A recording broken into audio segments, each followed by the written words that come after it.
Welcome to Come to the Brink. I'm Zoe Flowers, and this is a space for those of us navigating profound life changes like loss, trauma, caregiving, and transformation. It's about what happens when everything you thought was solid crumbles beneath you and you're forced to rebuild. If you've ever felt like you're standing on the brink, this is the space for you. Welcome. Psychically, we become used to the shocks aimed at our wild natures. We adapt to violence against the psyche's knowing nature. We try to be good while normalizing the abnormal. As a result, we lose our power to flee. We lose our power to lobby for the elements of soul and life we find most valuable. When we are obsessed with the red shoes, all kinds of important personal, cultural, and environmental matters fall by the wayside. There is such loss of meaning when one gives up the life made by hand that all manner of injuries to psyche, nature, culture, family, and so forth are then allowed to occur.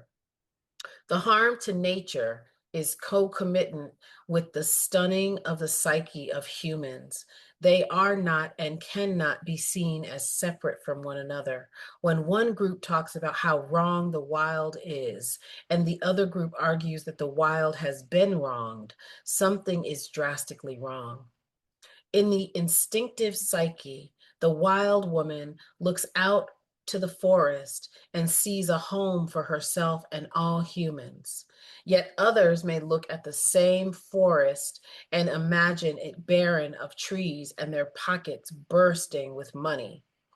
These represent serious splits in the ability to live and let live so that we all can live.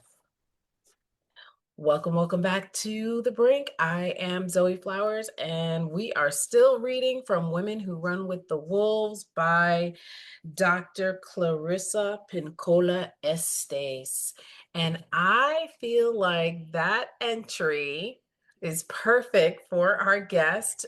For those of you all who this may be your first time listening, I do not pick the reading until the guest comes on the call, and basically close my eyes and just flip to a section and read, and they all just perfectly align. For sure. So my guest is Dr. Reverend Sandy, an author, TV, radio personality, life coach, Reiki Master Teacher, corporate trainer, master gardener, energy medicine practitioner, community organizer, and someone who has been on the front lines of healing and transformation since 1961. Yeah. Born and raised in Watts, California, Sandy has lived through more than most. She survived two of the most explosive uprisings in this country's history, the Watts Rebellion in the 1960s and the Rodney King Uprising in 1992. And both times, her home, her business, her life were touched by the flames. But Sandy didn't just survive. She grew, she taught, she healed, and she's still healing. She's someone who understands the connection between soil and spirit, between food and freedom, between grief and generational patterns that we often carry without even knowing it. This conversation is a conversation about trauma, but it's more about wisdom and remembrance and the power of our elders that know how to walk through many things. And, this is a space where we gather in truth, where we talk about grief that lingers in the moments that shape us and the sacred tools that bring us back to ourselves. So I couldn't think of anyone better to talk to than Reverend Sandy, who I've known for a very long time. Yes. And has been dropping jewels for the decades that I have known her. So thank you for being here. It is my honor. Thank you for inviting me. I'm so excited. Yeah, I know. We've been out here. We've been out here in the world, writing and doing all types of things. So Sure. Yeah, so I'd love to hear because I don't think I've really heard your origin story. Little Sandy growing up in Watts. What was little Sandy like?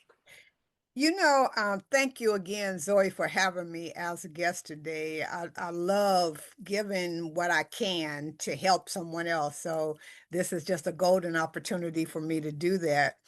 When, as you read, Women That Run with the Wolves, man, it just brought back so much for me Mm, because I remember our very first, or my very first beginnings in Watts was in a housing project that had been created for military veterans and their families.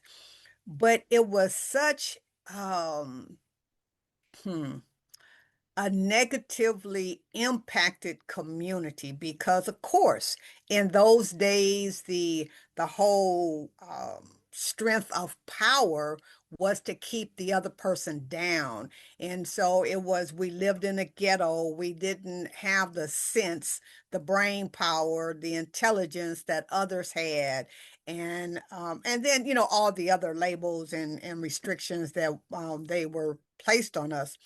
And so, as I thought that as you were reading, I was like, man, this really has been a walk in faith.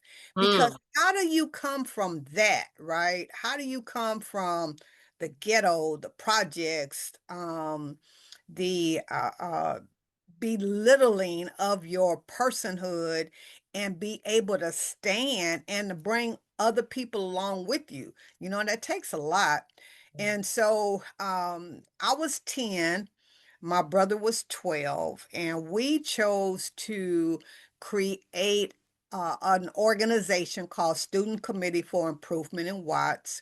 mm, And at first, it was just a thought between he and I, and then we start bringing in our friends and our neighbors up and down the street and family members, and we had a problem finding a sponsor. Believe it or not, back in 61, the melanated teachers and leaders in our community would not, would not jeopardize their job, their livelihood to lead a bunch of little rugrats. Wait a minute, but first of all, you was 10 and Yes, he was 12, right. and y'all were having a conversation about the state of Watts. Is that Yes, ma'am. your Yes. neighborhood? Yeah, yeah, Wow. yeah. Yeah, it was run down, man. You know what I'm saying? Like they had the business owners, if their business wasn't successful, then they just boarded it up and left. Or Mm, the homes, of the elders particularly weren't kept up because they couldn't afford it. So, it was situations like that that we looked at and said, okay, it's time for us to come in and lend a helping hand, and wow. now let's do something to help out. Wow. So, So, yeah. mhm, Yeah. So eventually we found Sue Welsh. I still love her to this day. And she always calls herself our Irish sister.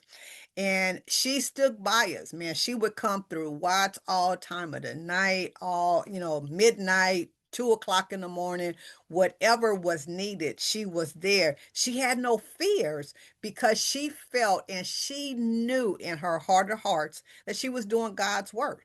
You know, and so to be of assistance to us, she always tells us, like, I learned more from you. I received more of a gift from you than you would have ever received from me. So, like I said, what is this? 64 years later, we're still bonded. We still keep in contact with one another. She knows about each one of the members that was a part of the group, and she goes by and she sees them regularly, even now with her own husband, grown children, and grandchildren. So she's just a very powerful force. And so for us, that helped us to understand a broader sense of civilization, and what humanity really was. And so she like in California, near the airport, a very upscale neighborhood. It's called Westminster. And she organized an exchange program 1 year for us to go into Westminster and share with those children out there. So we were always learning, always At learning. 10 and 12, you all were doing this exchange. Yes. And she was an adult in the neighborhood, or she was She a was a teacher teacher? at our school. Ah, Yeah, I see. So yeah. the other teachers weren't having it, but she decided that she was going to support you all. Correct. Correct. Yeah. Wow. Yeah. And so and that was truly a very tremendous difference for us because our parents, as positive as they were not willing to break too many of the rules either, you know. So if the rule said you didn't, go an inch outside this circle, then we weren't going to go. But Miss Welsh came along and she was like, oh, there's no circle. You go where you want to go, right? And so we learned that. And I believe that's where our faith started. Hmm. Not necessarily in the sanctuary, Mm-hmm. in the religious houses, but with the understanding that we put our restrictions on ourselves. And as long as we know that the world is ours and we can move, then that's exactly what we're going to do. So I still treasure her, to this day for having that vision for us as well. And so, as we continue to grow and to learn what it is exactly that we wanted to accomplish, we decided to go to City Hall. Okay. Tom Bradley was mayor back Okay. then, and we said these are our demands for our community. We want the vacant business owners to come in and clean up their property, make sure that all the trash is from around it, everything. We were in the motion of beautifying our neighborhoods, all of Watts. And they laughed at us, the council members and stuff like, "Psh, you kids, go on about your business, go on back to jumping rope and hopscotch and stuff like that. And this is grown people's business."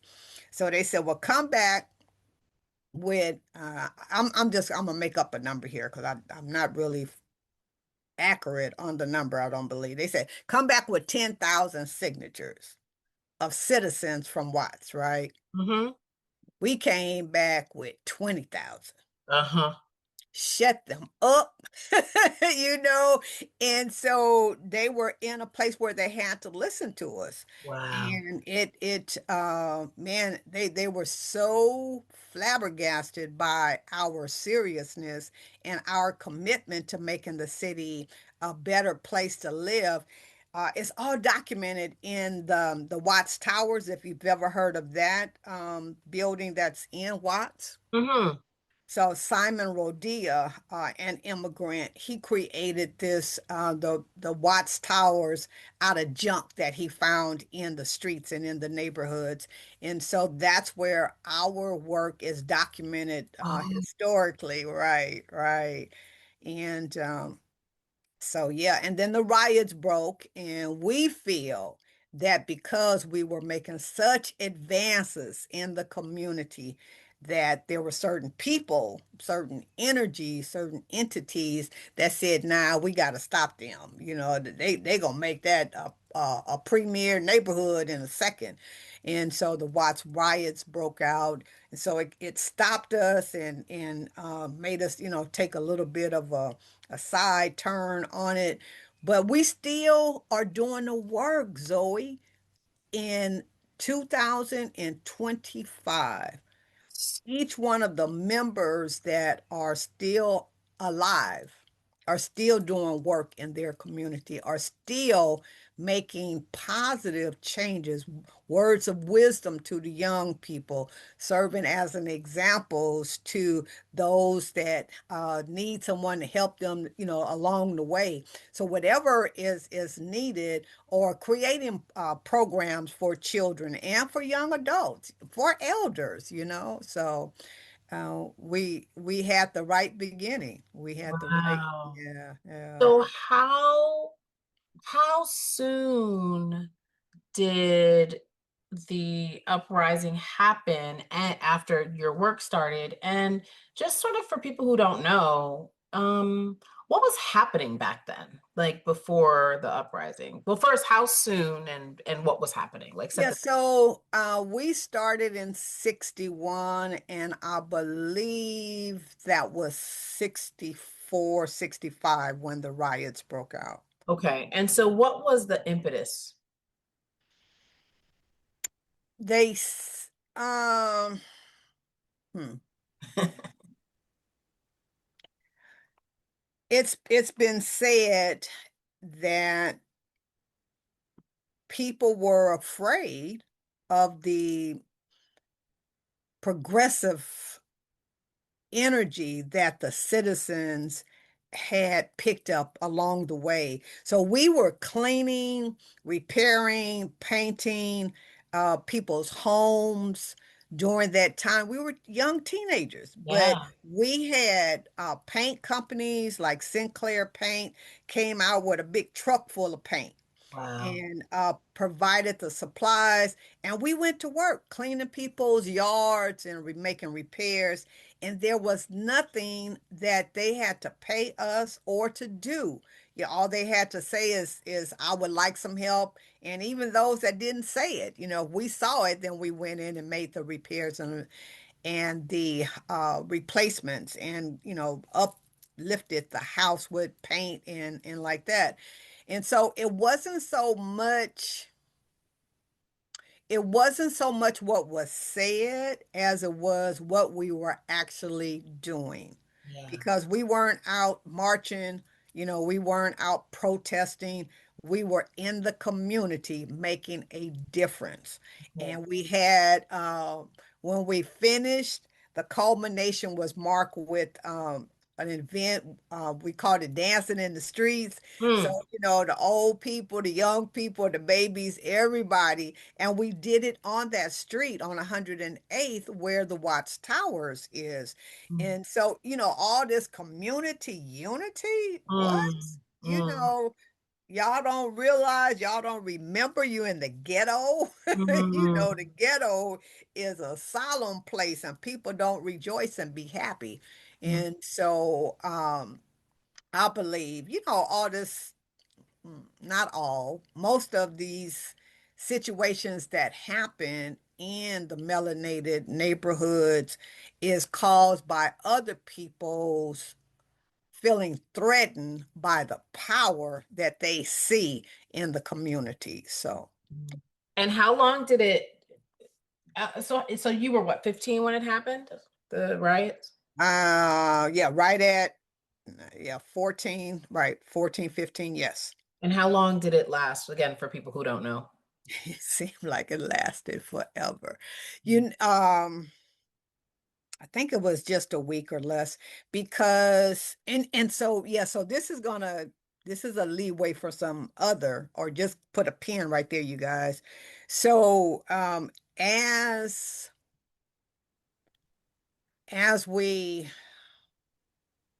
were involved, the community, the law enforcement, the fire departments, we saw neighbors like actually being opposite one another, like law enforcement arresting their neighbor and making false accusations sometimes, and fire department saying let it burn, and things like that. So it was all these mixed emotions that was going on. It lasted entirely too long. Okay. And I think it could have been a very short duration if we would have just, said, okay, All right, everybody, and I'm talking about our group, the Student Committee for Improvement of Watts. If we would have said, okay, stop, let's stop all of this, go home, behave, and things like that. But we didn't. We didn't antagonize it either. We didn't say, oh, they got to get out of here, and all this looting and stuff is not fair. We didn't take a side one way or the other. We were there to help people, and that's what we did. Mm. Yeah. And so, what was when you think about grief and when you think about trauma, how did you begin to heal after those moments, like physically or emotionally? Or was this even something, I mean, you were a teenager. Was this what was going through, I guess, your mind? Survival. See, we had fire ambers to hit on top of our roof of our You house, did. of the house that we lived in. Yes, ma'am. And a lot of our members were affected one way or the other as far as safety went. And I believe, and that's why I say it's faith that has allowed us to continue the work that we're doing. The grief that you speak of, which we would call normal behavior for a human being, Mhm. the trauma that we lived through, we didn't have time to stop. You know what I'm saying? Like, we had to keep going. We had to make sure that our lives were um, taken into account, and that we created barriers so that all of this couldn't get as close as was possible for it to come to us, so that we protected ourselves, like putting water on the roof and making Mm. sure that the amber stayed away, and being on the lookout for each other, for the neighborhood, and things like that. So it wasn't time for grief. And when it was over, then it was time to start building back up. Yeah. So never grieving. And that was one of the things that I'm going to talk about a little bit later in conjunction with my book, The A's Habit, as far as how that comes back to you, because you've never grieved. You've never recognized that something happened. It's like the voyage over to America from Africa. No one has ever acknowledged the trauma, have never given it a name like the PTSD that we talk about now. But that people had to have those experiences.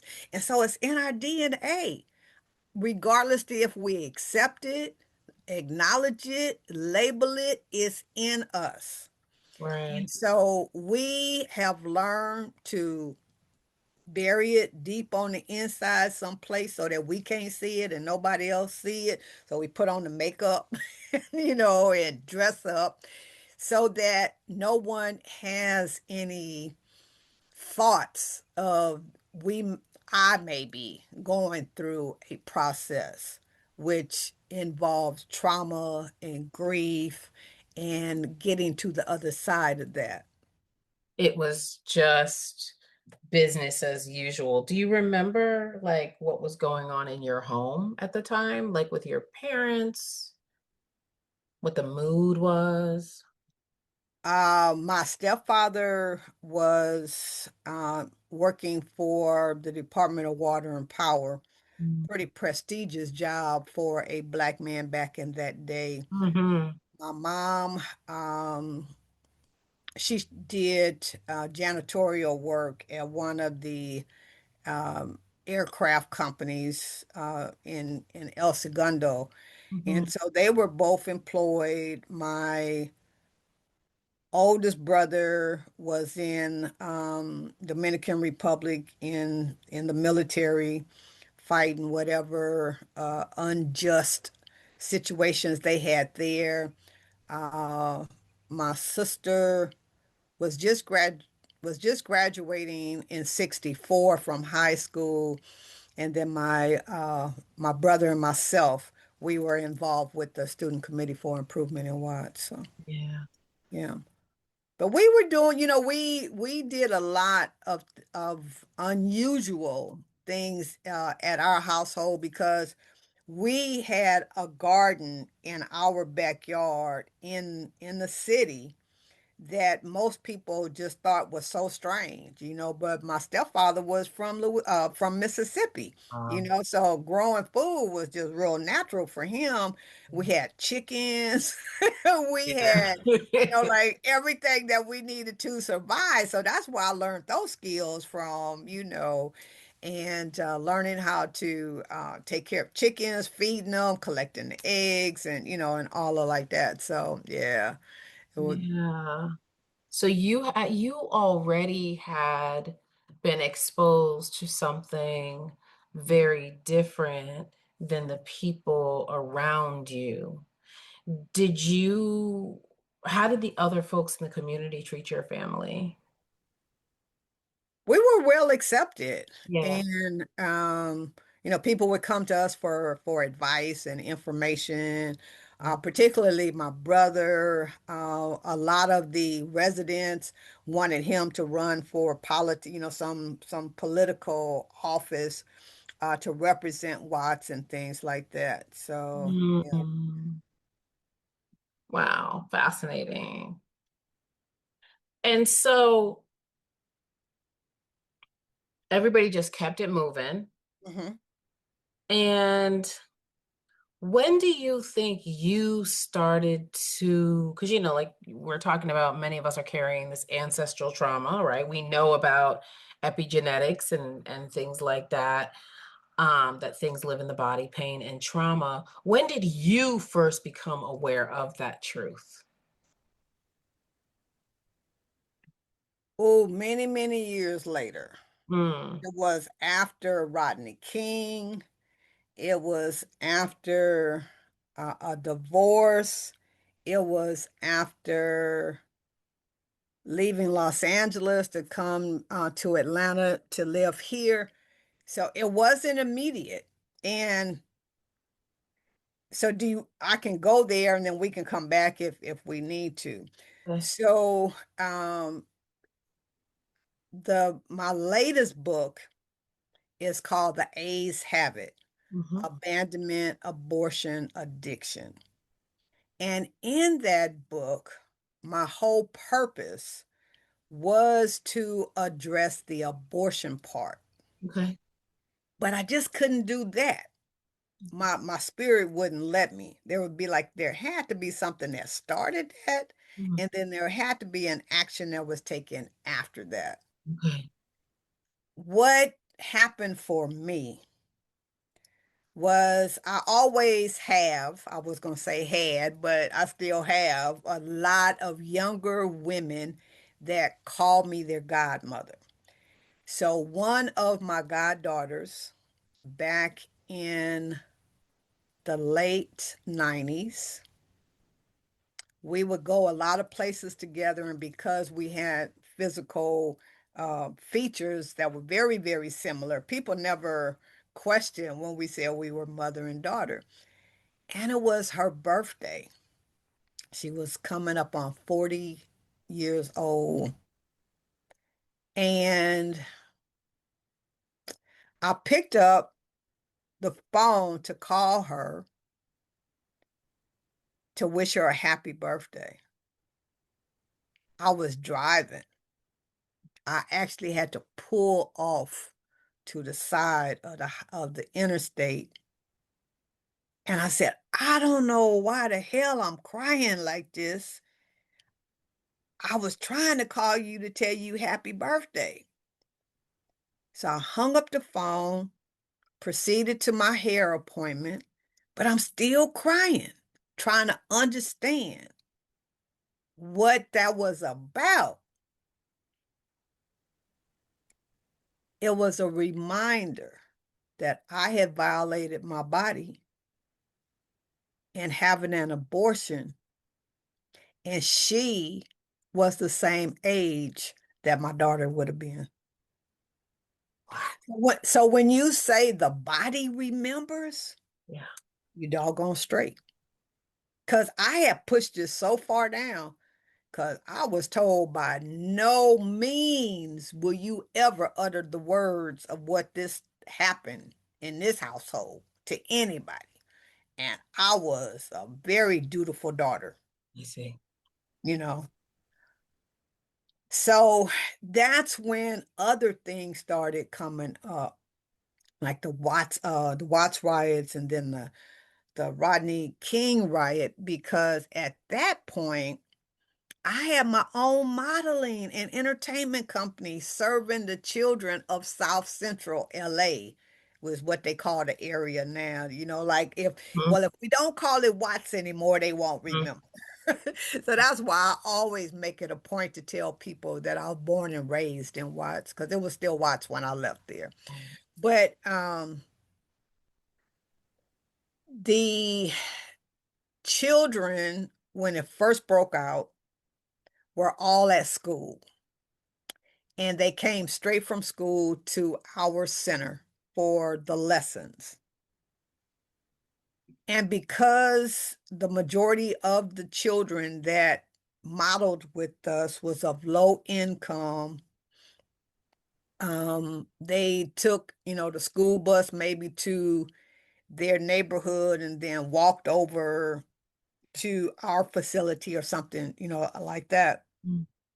So we knew as adults that we had to make sure that we was available for every child, and that every child was accounted for before we closed up our building.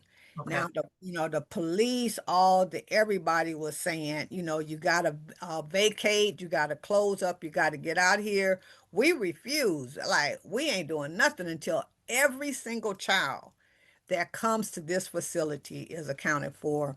And we had a circle of prayer, and everyone, all the children knew how to participate in that. And everyone was taken to their residence. Everyone got home safely. Everyone was accounted for. When I got back the next morning, the metal covering that comes down, because it was a glass front for the building, it was a X had been cut through it, and they said they had to do that in order to look on the inside to make sure that there was no fire. So Mm. now there's my business that's impacted. Mm. That right there was horrible, because the stench, the smell, the smoke, all of that took me 30 years back, to the Mm. Watts riot. So it was that was traumatic. But again, I had to rebound as quickly as possible for those children. Mhm. So I didn't take time. I'm not going to say I didn't have time. I didn't take time to stop and grieve. Yeah. Yeah. And so it wasn't until you got to the South, basically, that you began to unpack Hmm. these things. Yes, ma'am. And even now, most people tell me all the time, you're always doing something, you're always moving, you need to slow down. But Zoe, I still have that same energy, and it wasn't until just recently that I did stop long enough to figure out what is this drive that I have that keeps me going, creating something new, coming out, speaking to people, breaking it down so people could understand, not with the highfalutin words and all Yeah. of that, right? Yeah. So that was when the words came to me that my work is all about faith, Mm. and that we don't get it. Before I left Los Angeles in 95, I had a friend. She was one of those devout churchgoers, right? Mhm. And after the riots, I had done so much work to help the children to still celebrate Christmas and to have a positive outlook on life outcomes versus, oh, they came and burned down my place. There was no place to shop, in that part of town in South Central Manchester and Vermont. Like everything was just burnt to the ground. So the parents that didn't have transportation, where were they going to go, to buy whatever they were able to afford? So we were able to get donations of gifts, of food, of clothes, of all everything that a child needed. And it was funny because we would go into these stores and I'd have the request, everything was professional. I got here's my little business license and I can do this. And so the people would be, well, it takes us 6 months. I say the riots just happened. So I don't have 6 months to give you. Will you help me? Or will I have to list you as a person in the newspaper that refused to support the children of this community that your business is located in? So my friend was with me. Mm-hmm. And most of them, like 95, 96, 97%, I think I might be able to help you, right? Yeah. Yeah. Yeah. Yeah. We had an overflow of everything. Yeah. And she told me, she said, I heard the word faith, Mm. and I have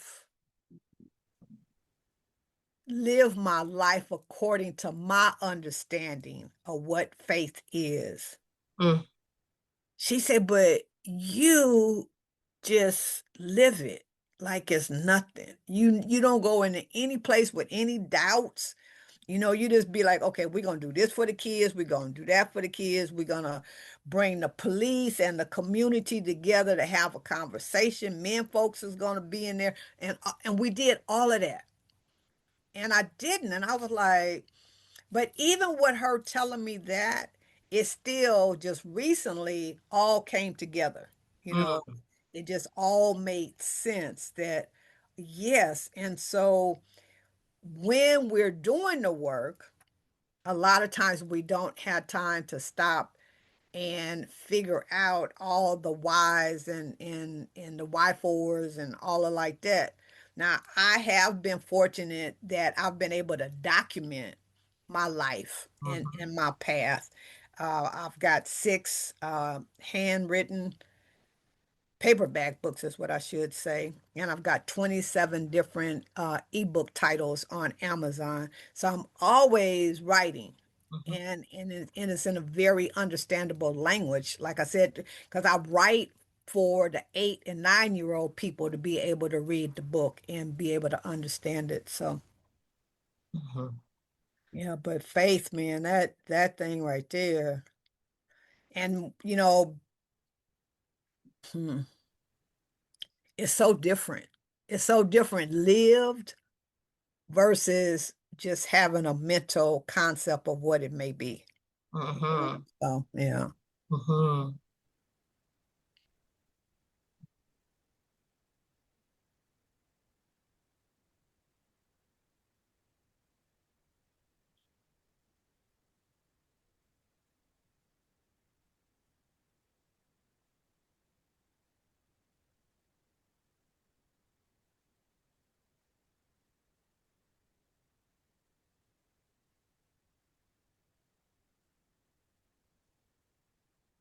I'll have to edit that out.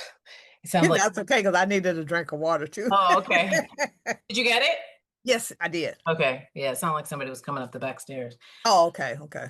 So when you think about grief as a portal, what does that mean to you? Where do you think grief can take us?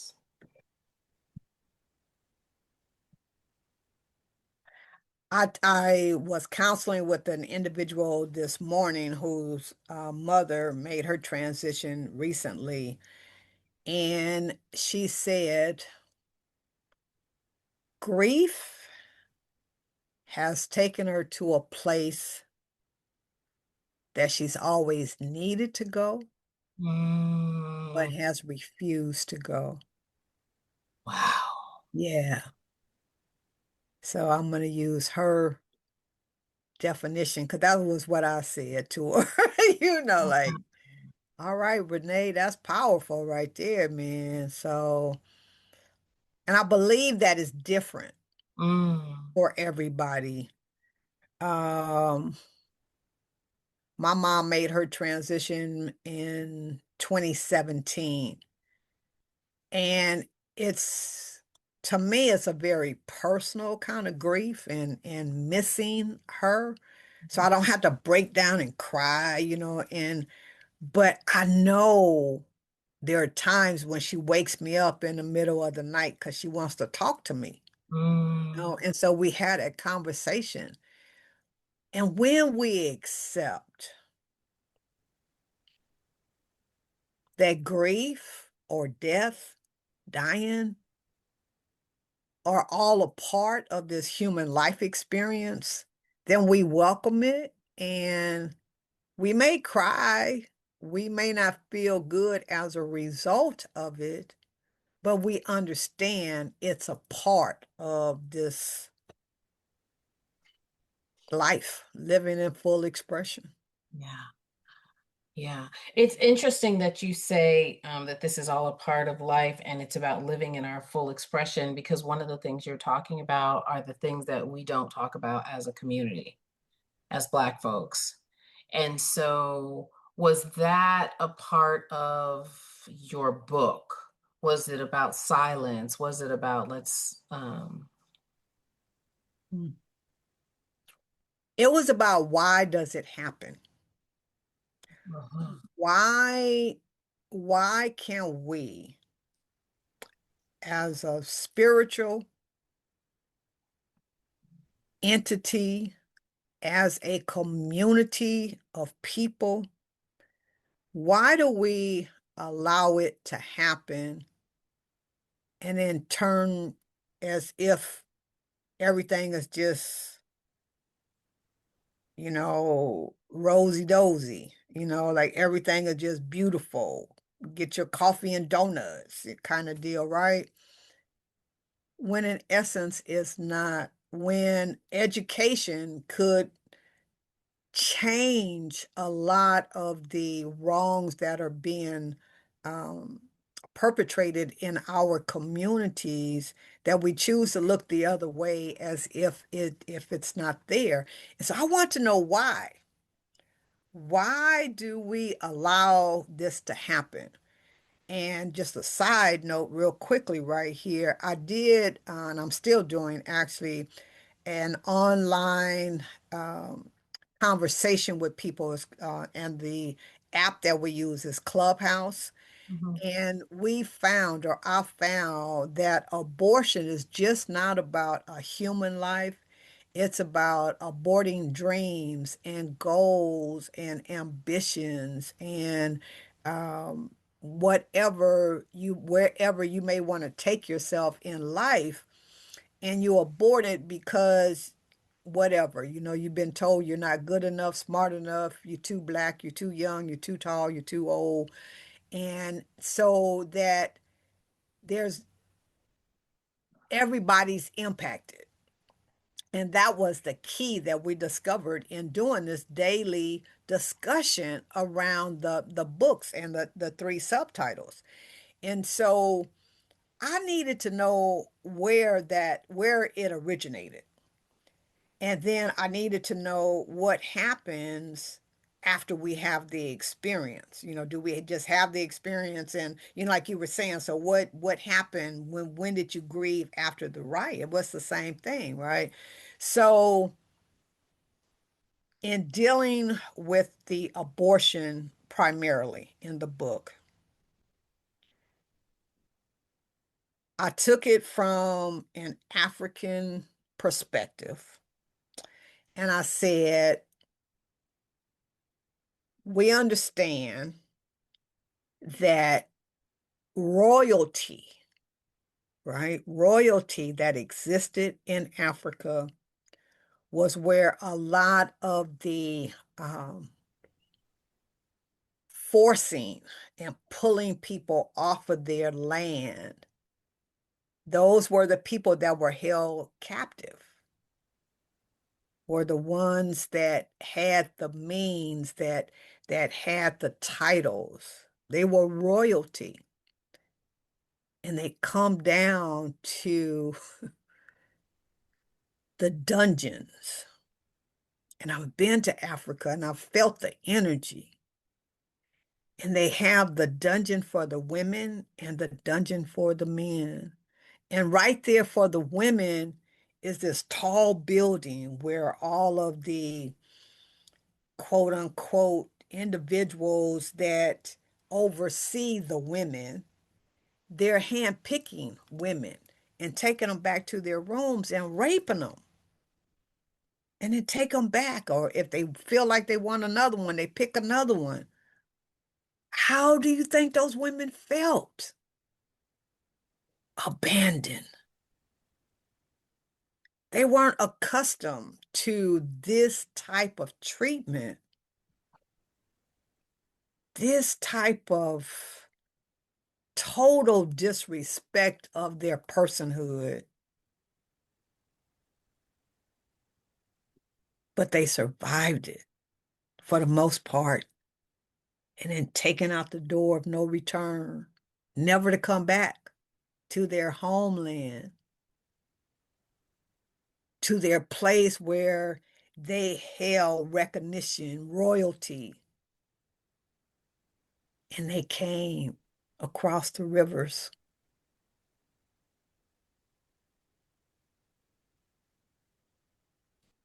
I would think that they felt abandoned. How else can you make it make sense and continue to live? So I'll break down abandonment in that first section. And it was very interesting, again, going to the male energy in the group, where some of the men said they felt they were abandoned when their mother ejected them from their body.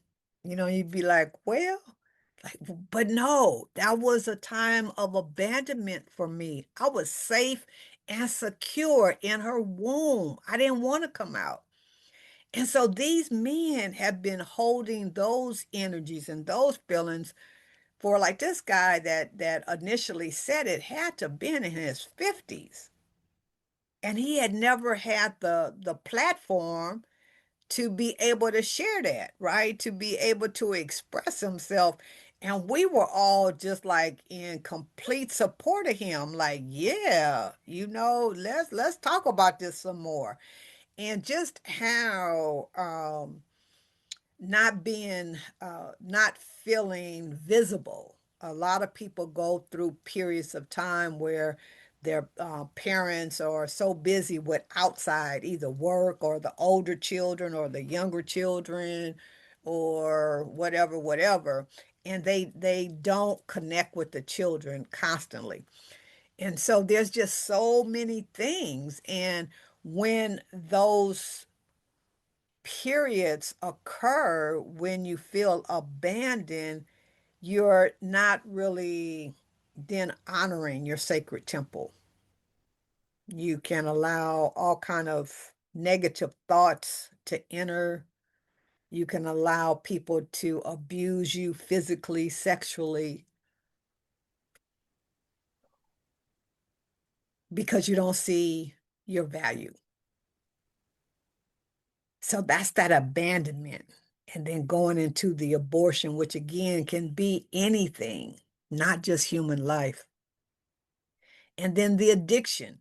I want to go back to the abandonment. Okay. When you talk about, I just think we have to be careful when we talk about allowing domestic violence and sexual abuse, because it's not, number one, just adults. It's children, it's teenagers, it's people being abused by their parents.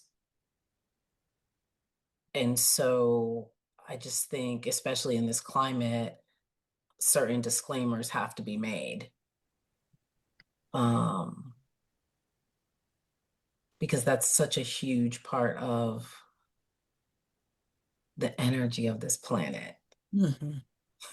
Yeah. and the defilement of, yeah, children and grandmothers. And I just think that that is, I don't know. I'd love to hear more that you say about that. I appreciate you for pulling me in on that one, because I was more into the feelings. And I do agree with you totally, just absolutely totally. There's no percentages, just absolutely totally. And yeah, yeah, Because this is something that you know, the work that I've done, right. it's something, and in our spiritual community, it's something that I think about and have thought about a lot because sometimes it can come off sounding like victim blaming when a lot of this is the structures that have been put in place that lead people to feel abandoned in the first Yes, yeah, place. yeah, absolutely, Yeah, absolutely. yeah, yeah.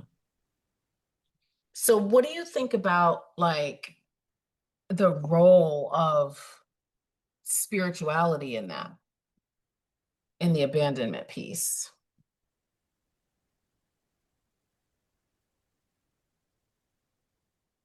I believe there's a huge difference Mm, between spirituality and religion, yeah. first of all. Yes. So, spirituality is like a double doctorate, right, of life. Mhm. Yeah. Yeah. Yeah, and religion is like pre-kindergarten or something. Mm, And I don't mean that in a derogatory manner. mm, Please, please get that. mhm, mhm. There's been so many falsehoods that we have accepted as our truths in so many different areas. Religion is just one of them, like our educational system and how it's been selectively created. And so many of hmm, the premier workers or contributors were left out. Okay. Yep. So with that understanding, spirituality is understanding that God lives within you, within you. You're a piece of the creator's Mhm. energy. Yeah.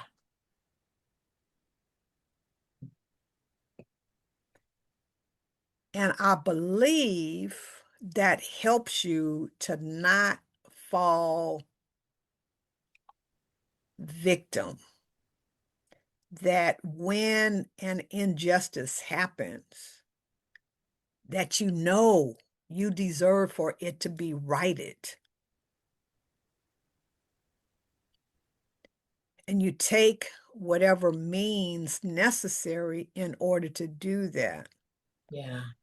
And I believe my witnessing has been that religion would have you to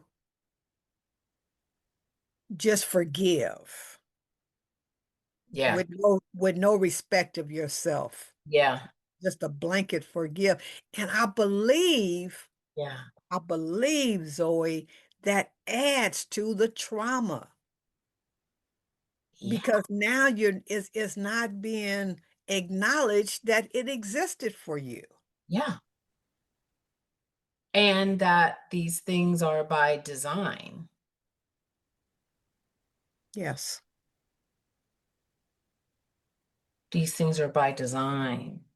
Like like you were saying, you all got a committee going.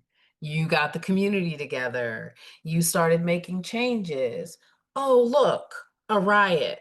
Now you're back to square one. Now you're back to rebuilding. Oh, look, right? It's like we know that some of these things are very much by design. Yes, yes. Mhm. So when you're talking about your book and you have your three subtitles, are you asking questions for each chapter? Like, is your goal when you were thinking about writing, was it, I want to know why abandonment happens? I want to know why abortion happens. I want to know why abuse happens. And is that for yourself to like come to a sense of peace as you're like It was. excavating? Yeah, it really was. And there's full disclosure, Mm, and so it was for me to have the courage mm, to tell the story mm, exactly like it was. mm, There's no fluff. mm, There's no, we're going to take that word out and, use this other word so that mm. people might understand what, no, it's not. It's very clearly written, as most of my books are, you Yeah, know. yeah, Yeah. So, no, I'm real proud of it. I'm real proud of it because of the healing mm, that has taken place by those that have studied along with reading the book. mhm, So again, like with that clubhouse group, the Authentic Voice, there were so many individuals that were able to keep digging and digging and digging and digging till they got to that trauma that they had buried so deep, but was still affecting all of their activities as of today. There are issues with the three A's. Yes. Yes. Mhm. And so yeah, there's a lot of healing. Yeah. Those three topics are the number three. I'm not sure which because they keep changing. Okay. In our community, in as far as issues of concern is what they're called sometimes. Okay. Mental health issues or what they call sometimes. Okay. Disruptions in a normal life is what they're called sometimes. So just know, and when I did that, when I created that, it wasn't about that. It was for me. Yeah, that's what I was wondering. It's just like you're Yes. trying to figure It, it out. yeah, it was for me. Yeah. So yeah. Because I've done a lot of work, as you're aware, in support groups for the LGBT community, HIV and AIDS community, domestic violence, and things like that. And it's always about getting to the truth Yeah.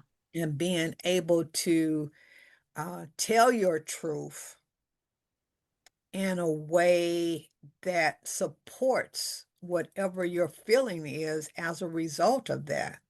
Yeah. We always, not always, sometimes we choose the road to pretty it up or use fancy language or something around it. If you're hurting, damn it, you're hurting. Yeah. Period. Oh, I think I'm suffering a little bit. No, that ain't how that feel. It hurts. Say it hurts. And so when we can do that, when we can tell our own stories, Yeah. that's when we can start the healing process. And do you feel like people are talking about what, because one of the things I always like to do when I'm talking with survivors of anything is what they would have liked to have seen. And that's from me coming as a survivor myself. Like, this is what I would have appreciated. This is what I would have wished would have happened. So I like to ask people those same questions. Do you find that people in the groups are like talking about what they need, like what they Yeah. wish they had? Like Yes. what kind of support are people saying they wish that they had? And there was one guy whose mom was an alcoholic, and she literally traded his little body to the pastor of the church to get money to buy her alcohol. So for him to be able to tell his story, and he's now a grandfather and I believe a great grandfather as well, freed him up because he had been beating himself up and saying it was his fault all this time, all these years. It allows for a person to come to peace with what has happened. Yeah. And that peace is so important. Yeah. It validates a person's being to be able to tell their story. Yeah. And there is a network on called Black on Demand Network. It's a streaming platform. The executive producer loved my work. And so I did my first season with 10 of those individuals that came forth to tell their stories to the general public worldwide. Not one person said, well, I can't do it because my family may see it or my husband, Yeah. whatever, Yeah. nobody. Yeah. Well, that let me know, Zoe. Yes. Okay. Energy has shifted. Yes. Because even with this, there's so many people that have come on at this point that the stories that they're sharing is the first time that they've ever shared it. Mm-hmm. Mm-hmm. And I'm like, oh my gosh, I'm so grateful. Yes. Well, And in writing the book, mhm, I wrote it.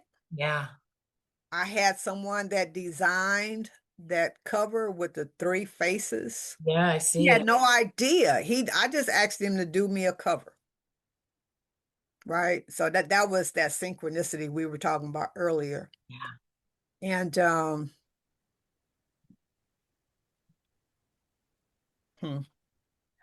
I wrote it. Yes. I had a professional to put it all together for me. I never did that. I'm always self-publishing, right? Yeah. Yeah. And so I had this awesome individual to do it. She did it. Yeah. I had it printed out through Amazon, like my other books. And I sat on it For how long? for at least 6 months. Why? Then I would only give it like maybe 1 copy a week to people, that I was real close to. Like, read my book and tell me what you think. How come? It was so personal. Is it the most personal that you've written? Yes, ma'am. Indeed. And that helped me to understand just how much more goes with just telling it. Like Yeah. you gotta live it. You gotta Yeah. own it. Yeah. Yeah, man. And so that was such a revelation for me. I was like, oh boy, here I am thinking I didn't, did it. And it's really it's an awesome piece of work because it is so honest. I can't wait to read it. So when you get to the addiction part, is that also like how you were saying it could be aborting your dreams and this and that? Is the addiction part encompassing as well? Not as much. It's more scientific, the reasons why and what is a category of an addiction and where help is available for, if that's something that you would like to be on the other side of. Mm. And so yeah. Yeah. Mm. Because so much of the things that we do become addictive behaviors for us anyway, to avoid facing whatever it is that's right there in front of us. So Yeah. yeah. Wow. Yeah, I know that in the work, with the counseling, with the groups and things like that, I would always tell them they didn't understand it, but it was my own personal story. I Yeah. said, I know the reason why you get high all the time. Hell, you don't want to look at some of the stuff that happened in your life, man. I'm good with it. Oh, Miss Sandy, how you know? I'm like, So in your work, and you're in Clubhouse, and you're in the world, you're Yes, doing all the things. Do you feel like you're seeing a healthy shift in the yes, willingness of Black people to tell their stories? yes, yes. They just need an example, like everything else. Mm. Who's doing this? Mhm. Then when they see you, like, oh Mhm. my goodness, Mhm. thank you for doing that. Mhm. So I had a young lady, I did an event this past Sunday. And like I said, I've got 6 books. And she may be in her 30s, maybe 40s. I'm saying 30s though. Okay. And as I explained each one of the books, she's like, I just love how you broke that down. Because most people don't talk to me in that manner. Like, I can understand what they're saying, in Mhm. an educated tone. So she bought all 6 of the books. Wow. I know. I know. I was like, you know what? Here's my card. Call me for whenever you get someplace you need some additional discussion, just give me a buzz. Yeah. Yeah. Yeah. So they are looking for it, Zoe. They are looking for, hungry for it. Acceptance. Yes. Yes. Yeah. Yeah. And it's self-acceptance. You know what I'm saying? Yeah. Like, that's why I held on to this. Like, Yeah. You didn't want people to. I wrote it. You did. And then you sat on it for 6 months. So yeah, it was crazy. It was crazy. But man, it gave me such a new awareness though. So I'm good. I'm Yeah. good. So you've come to peace now. Yes. Feel like. Yes. Yeah. Yeah. Did you talk to when you're on that second chapter on the abortion piece, did you talk to people who terminated pregnancies that did not feel a sense of guilt, or felt like this is where their life took them, or I did actually. Even afterwards, even okay. after the book came out and having the discussions and had discussions with the men that drove the women to the clinics and things Oh, like that too, uh-huh. because Yeah. that's something we don't consider, right? But they also not necessarily the father of the child, but just a male friend, and them being involved in that whole action and what that meant to how that affected them. So I'm telling you, there's so many variations to this thing. For me, I'll speak. I look at one direction, like, okay, this is how it happened, A, B, C, D, and it's over. But Yeah. no, man, because it's going this way and that way, up here, down there, it's going all kind of directions because of the various individuals that are involved. So it's not that clear cut. It's not that clear cut. Everybody brings their own personal background to the table. Hmm. Interesting. So what do you think now, like what's next for you in this process? So I'm continuing with the TV. Okay. And we ranked #1 talk show for the network for our season 1. So Of I'm course really you did. excited Of course about you did. Of that. course you did. And how can people find that again? It's our Black on Demand network, and it's through Roku or Amazon Oh, Fire. okay. And so I've done my season 2 already. Oh, It's a little lighter than the first one. okay. 'Cause it was, going through the book and the various personal accounts Mm, were it was pretty deep, it was pretty deep. But it had to have really been meaningful for the majority of people if we rank #1. So, yeah. um, and I'm just sitting right now, Zoe, like, okay, where do I go from here? How do I make an impact? How do I bring this information like the young lady that I talked with on this past Sunday? Like how do I break it down so that people understand the importance of each one of the books? Because each one of the books is about a very dear subject. It's about real life, and it's written in a way where you can just find yourself in it. Like, yeah, yeah, I've done that. Oh, yeah.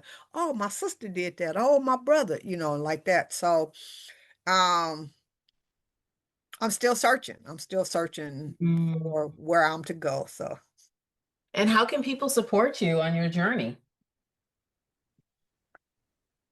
um, I have a website Mhm. is SR Authentic Ascension.com. Okay. Donations, purchase of books. We have T-shirts that represent those 3 topics from the A's Habit. It's the only one of the books that have merchandise associated with right now.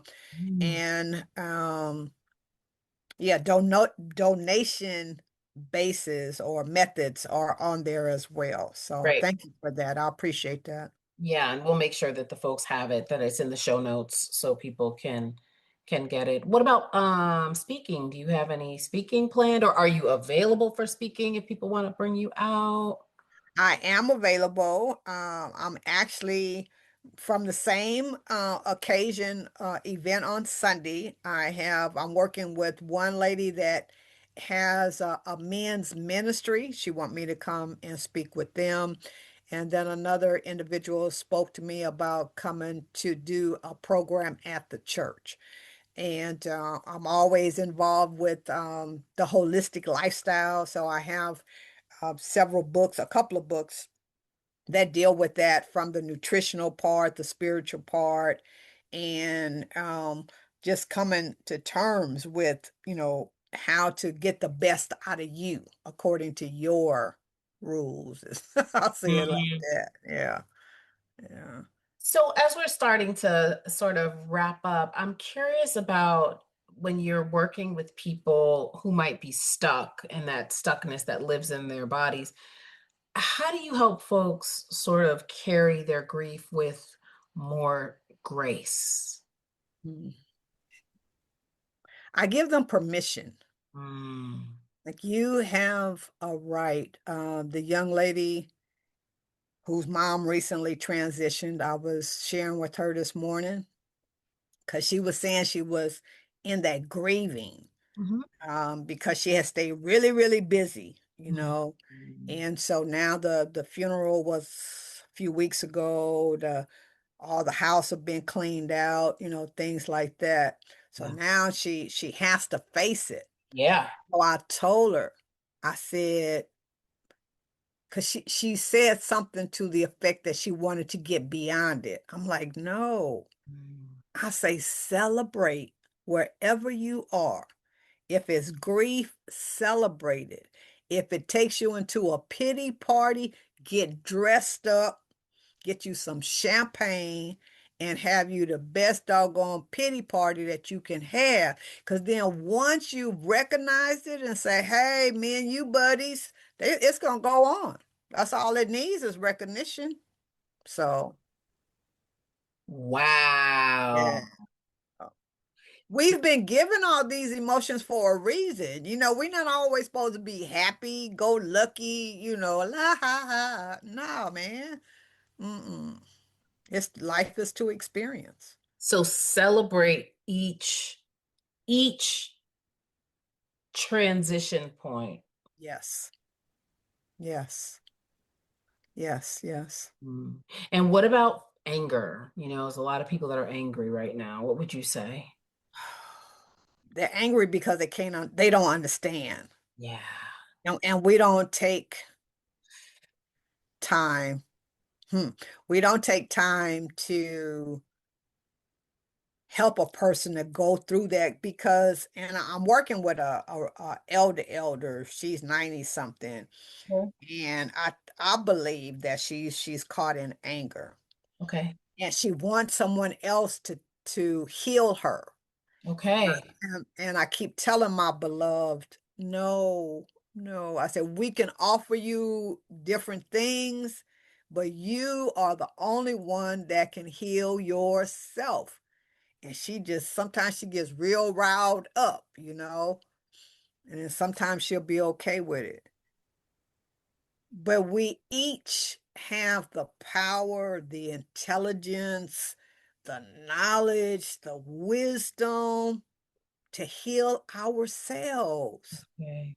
Yeah. And we're the only ones that can do it. Yeah. Yeah.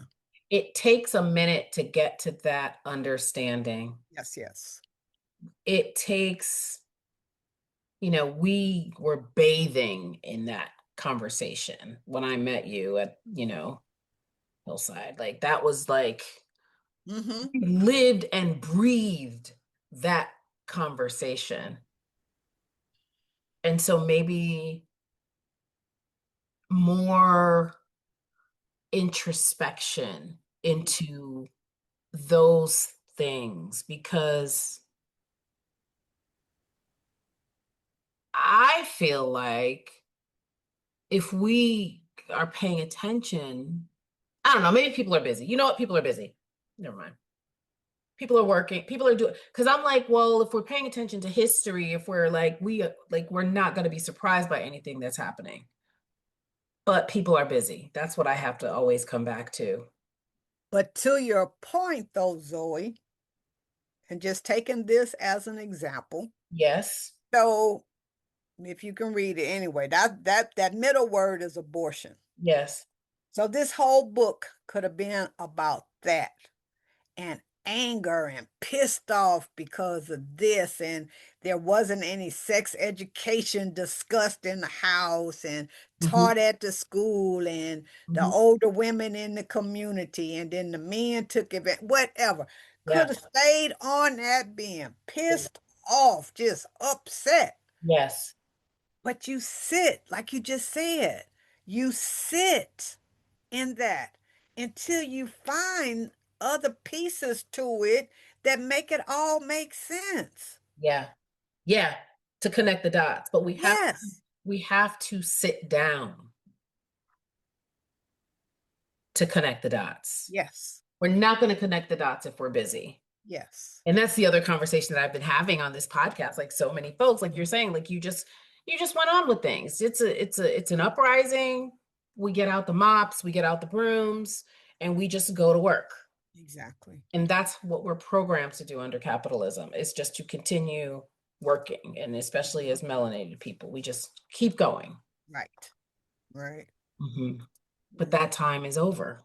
It is. It truly is. And it's just so evident Yeah. everywhere you go. I mean, Yeah. Yeah. That paradigm is not sustainable. Yeah. This has been so good, Reverend Sandy. So what do you want to sort of leave this part of the conversation with?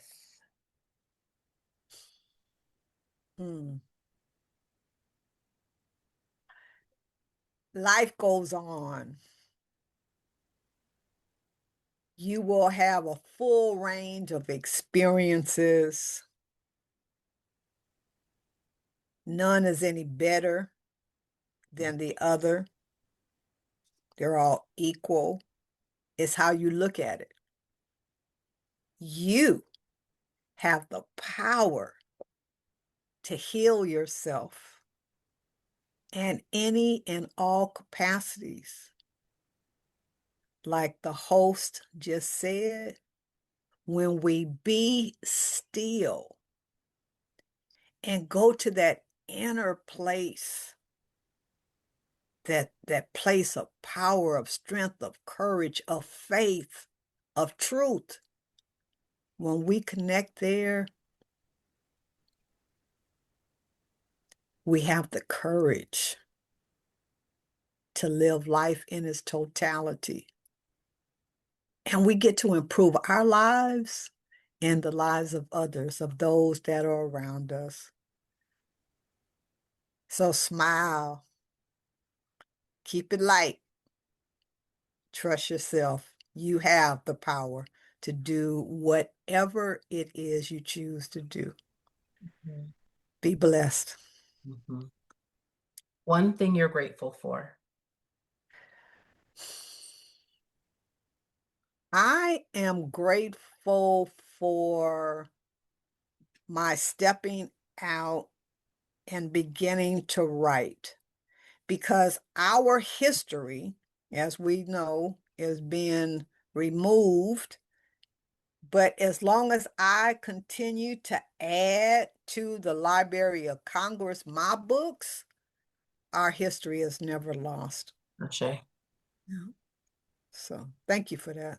Yes, thank Yes. you. Thank you. Oh my God, this has been so amazing. Thank you. Oh my, I could have asked a million more questions. Thank you so much for I'll come back. sharing. I'll come Yes, back. you have to come back. So the reason, folks, that I don't have the book is because, as you know, I am not in the United States. And so I was supposed to go home. I didn't go home. So that's why I don't have the book yet. Because, you know, I like to read the book before the conversation, but I didn't go to the States. So, but by the time you come on the next time, I mean, who knows? You probably have another book by then, but I will definitely, I will definitely have read it by then. So thank you, thank you, thank you for, yeah, for this great conversation. And so, as always, folks, if you felt something during this episode, which I know you did, I want to hear from you. What part of Sandy's story resonated with you? What grief might you still be carrying? And what healing are you ready to claim? So share it with me, and who knows, your story may end up on a future podcast. And I am Zoe Flowers. And remember, none of us deserve to be on the brink alone. I'll see you next Tuesday. Bye. Thank you so much again.